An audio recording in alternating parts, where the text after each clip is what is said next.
Excel English Academy, and today we will read the 5th chapter of Standard 9 Moment book. The chapter name is The Happy Prince. Before that, I actually started the chapter. Let us discuss the word stock of the chapter.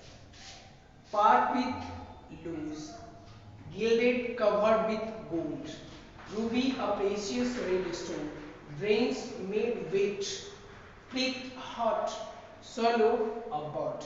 Okay, this is the story of a prince who ruled their kingdom happily, and everybody was happy there. But after his death, the rulers of the city made a statue of him and put on a chop, or you may call it choraha or turning, on the high top, and where he could not see his subject, it means his peoples, what the happening with him. And after his death, his statue were covered with the gilded monuments, sapphires, you may call diamonds, rubies, number of precious things, lead, but it has no cost, and the city was facing the miserable conditions, and that's why the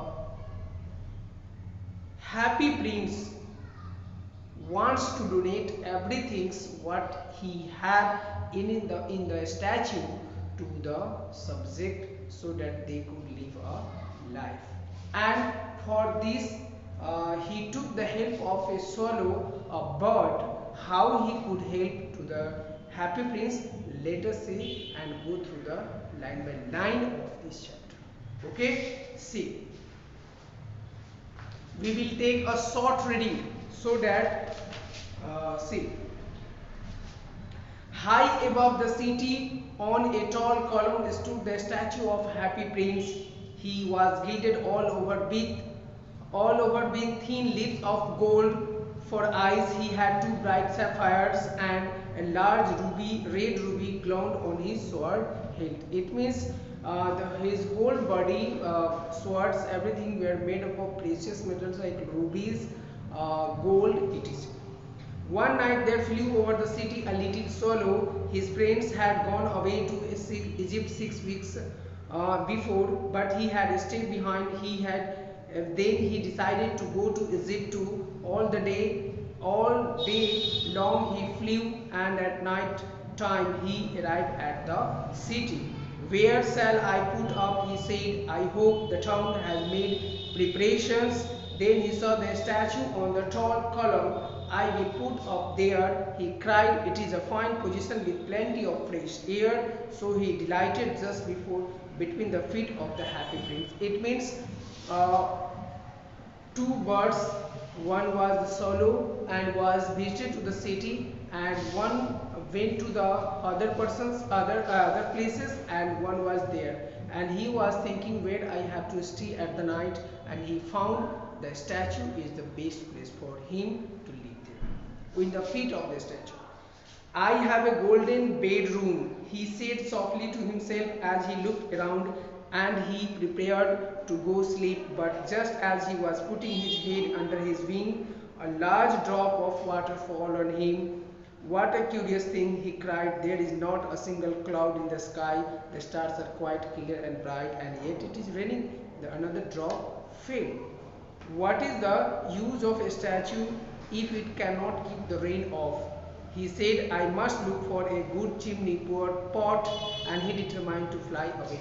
It means the tears from the eyes of statue fall down on the little bird, and he thought, if the statue could not save me from the rain, then what is the use of this? I have to fly to other trees. But before he had opened his wings, a third drop fell, and looked up and saw, oh, what did he see? The eyes of the happy prince were filled with tears, and tears were running down his golden cheeks. His face was so beautiful in the moonlight that the little swallow was filled with pity. Who are you? He said. I am the happy prince. Why are you weeping then? Asked the swallow, you have quite drenched me. You have quite drenched me. When I was alive and I had a human heart, answered the statue, I did not know what tears were, for I lived in the palace where sorrow is not allowed to enter. My courtiers called my happy prince, and happy indeed I was.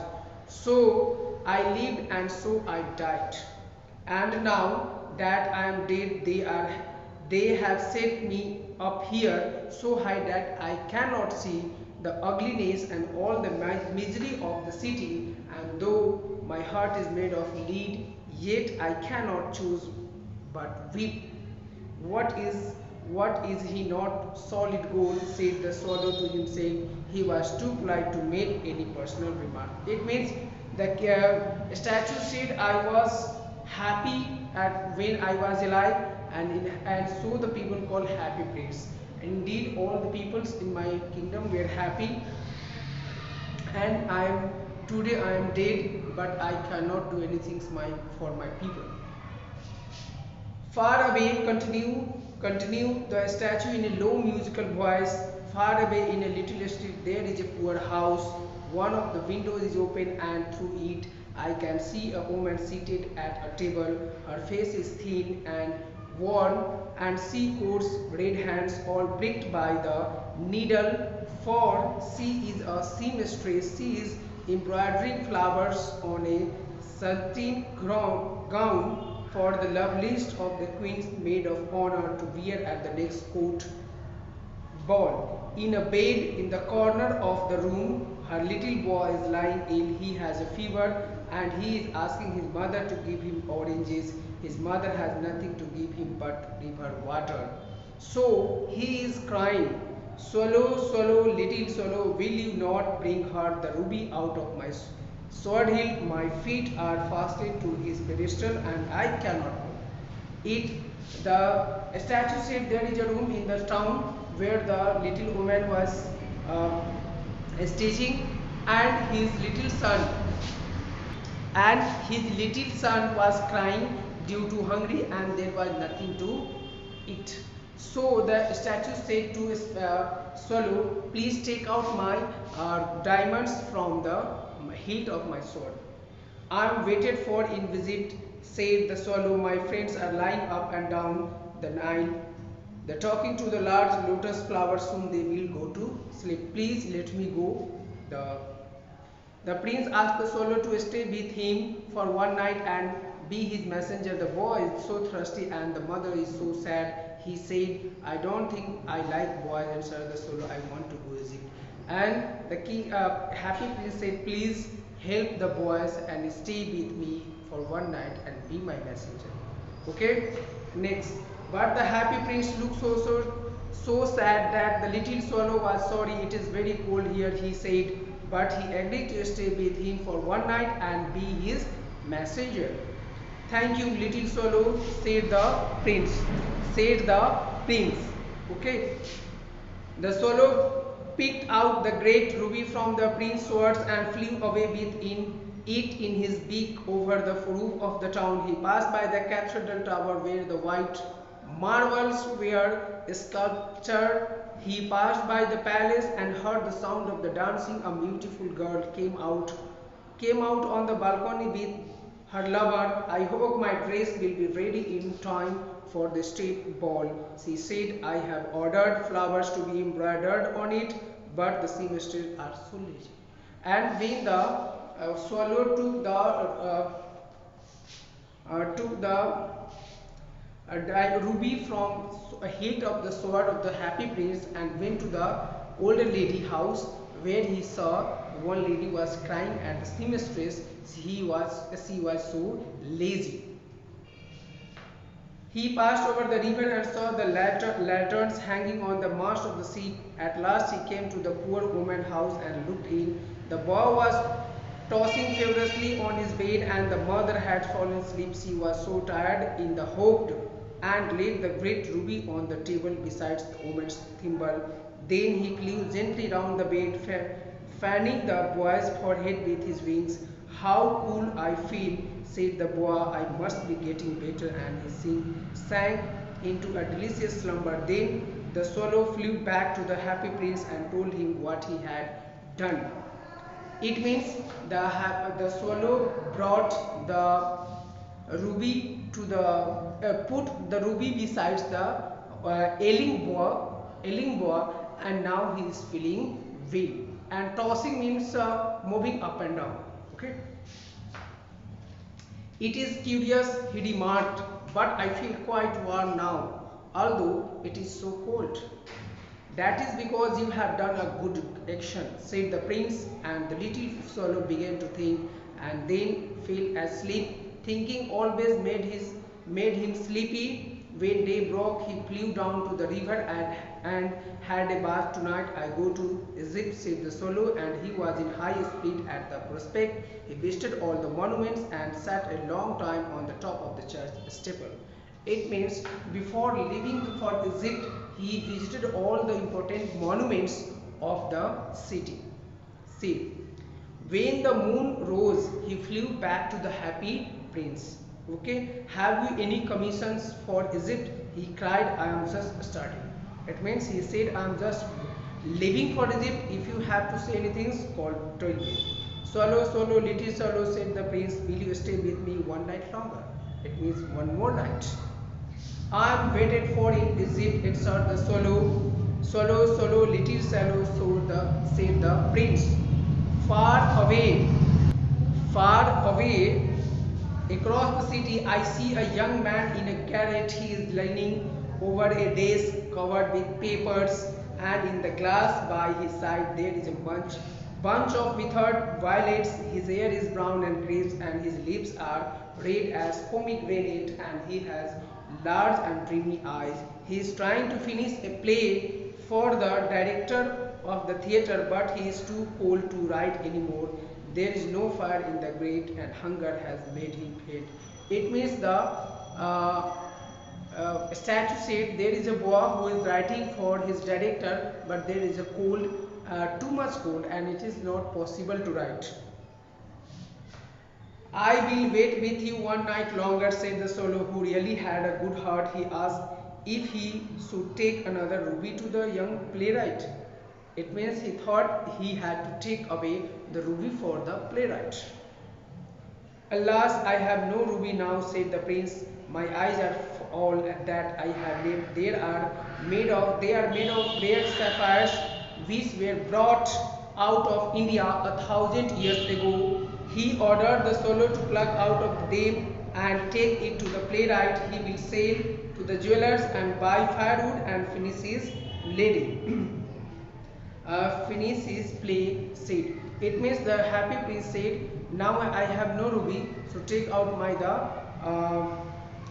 eyes, golden eyes, and that will help them to sell the jeweler house, and from there he will get money and buy firewood so that he could heat himself. Okay, it means warm himself.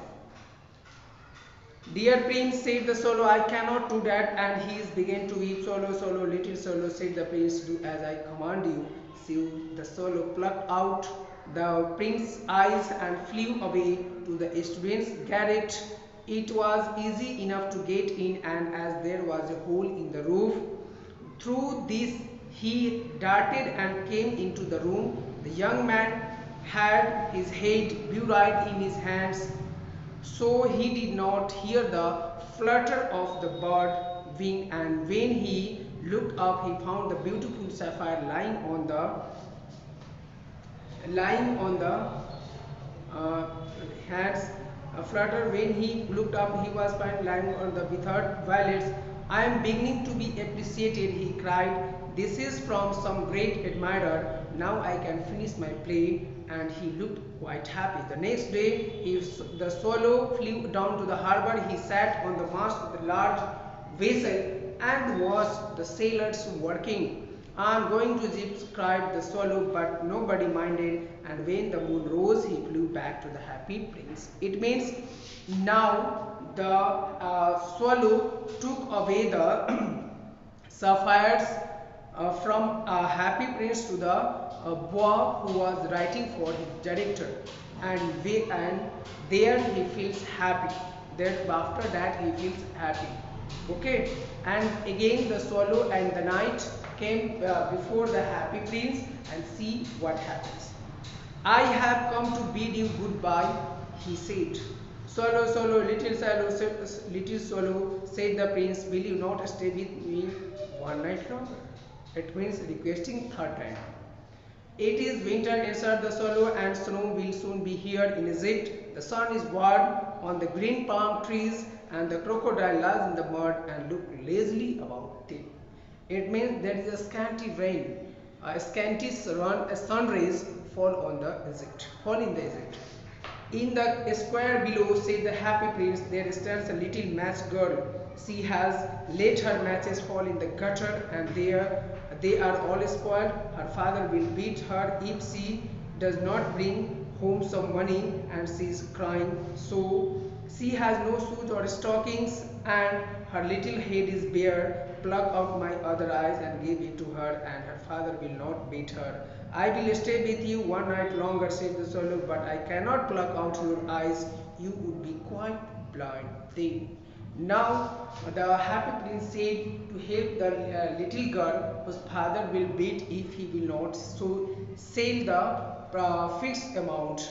And now the happy he refused to take out the sapphire from his eyes, because after that the happy prince would be completely blind. Okay. Swallow, swallow, little swallow, said the prince, do as I command you. So he plucked out the prince's other's eyes and brought it down with it. He swooped past the match girl and slipped the jewels into the palm of her hand. It means put the jewels in the palm of the girl, her hand. What a lovely bit of glass, cried the little girl, and she ran home laughing. Then the swallow came back to the prince. You are blind now, he said, so I will stay with you. Now the little swallow said, you are now blind, so I will live with you. No, little swallow, said the poor prince, you must go away to Egypt. No, you should go to Egypt. No, I will stay with you always, said the swallow, and he slept at the prince's feet all the next day. He sat on the prince's shoulder and told him stories of what she had seen in the strange land. Dear little swallow, said the prince, you tell me of marvelous things, but more marvelous than anything is the suffering of men and women. There is no mystery so great as misery. Fly over my city, little swallow, and tell me what you see there. It means now the swallow was ready to live with the happy prince, and the happy prince requested him to visit my city and tell me what the happening in the city. Either the peoples are happy or not, either they are facing the misery of their life or not.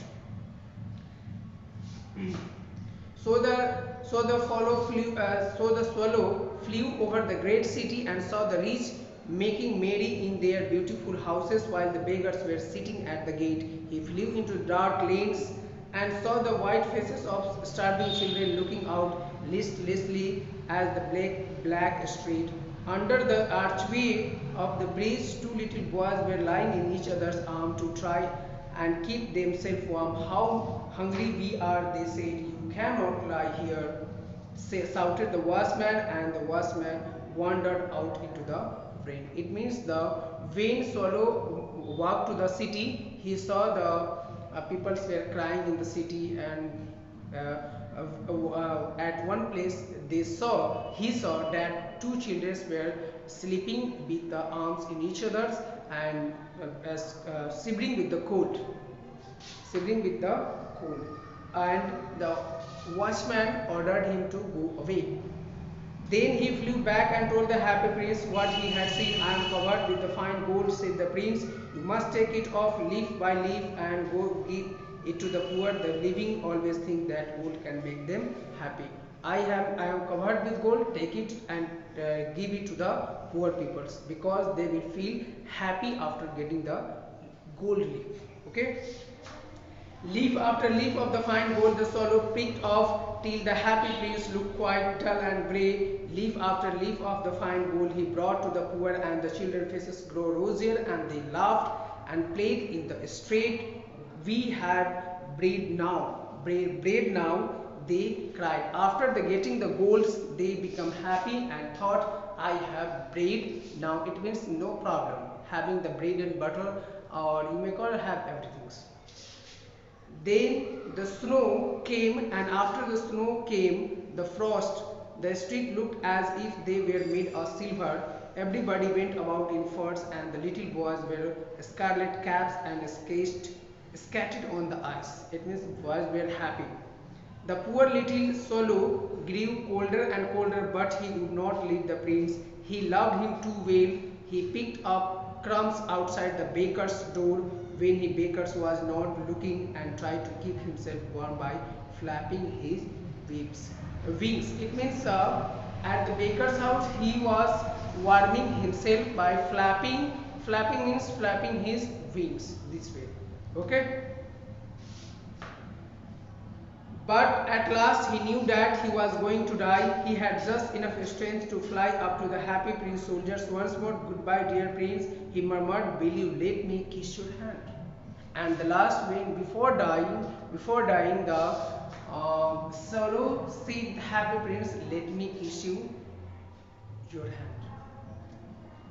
I am glad that you are going to Egypt at last, little swallow, said the prince. You have stayed too long here, but you must kiss me on the lips, for I love you. You don't have to kiss me on the hand, you have to kiss me on the lips, because I also love you. It is not to Egypt that I am going, said the swallow. I am going to the house of the dead. Dead is the brother of the sleep, is he not? It means I am a lover of sleeping, and that's why I like to be sleep permanently. It means I like to be die now.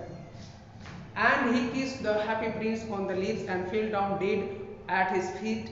At the moment, a curious crack sounded inside the statue, as if something had broken. The fact is that the leaden heart and the snapped right in two. It certainly was a dreadful hard frost.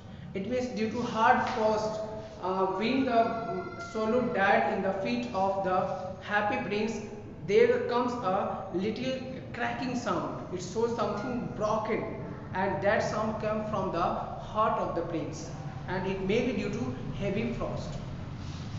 Early the next morning, the mayor was walking in the square below in company with the town councillor. As they passed the column, he looked up at the statue. Dear me, how shabby the happy prince looks, he said. How shabby indeed, cried councillor, who always agreed with the mayor, and they went up together, said the mayor. In fact, he is little bigger than a man. It means after falling on the earth, the happy prince seems like a beggar. Little better than a beggar, said the town councillor, and here is actually a dead bird at his feet. Continued the mayor, we must issue a proclamation that birds are not allowed to be die here, and the town clerk made a note of the suggestions. So they pulled down the statue of the happy prince, as he is no longer beautiful, he is no longer useful, said the art professor of the university. It will say the beauty, a statue must be taken away from here because it is not looking beautiful now. Okay, that's why. Then they melted the statue in a furnace. What a strange thing, said the overseer of the works men at the foundry. This broken lead heart will not melt in furnace. We must now throw it away. So they threw it on a dust heap where the dead swallow was also lying. It means dead swallow was lying, and the mayor told the overseer to melt it at the furnace, but the surprising thing was that it can't be melt into a melt, so it was put into the heap of the dust. Bring me the two most precious things in the city, said God to one of his angels, and the angels brought him the leaden heart and the dead bird. It means the angel said, God said to the angel, bring me two things from the good things from the city, and the two things he brought was the leaden heart and the dead body. You have rightly chosen, said God, for in my garden of paradise this little bird shall sing for evermore, and in my city of gold the happy prince shall praise me. It means the God said the bird will sing for me forever, and the happy prince will live here and praise for me forever. And what we have learned from this chapter, the moral of this chapter is that we have learned from this chapter that a true king can serve his subject after his death, but it is not possible by himself. He or she can help his subject, it means people, with the help of someone others. And if there is a love between living bird and non-living happy prince, the performance, the act of benevolence, or you may call good work, can be done in the corporations. Thank you for watching my video. Please don't forget to like, subscribe and share my channel. Take care.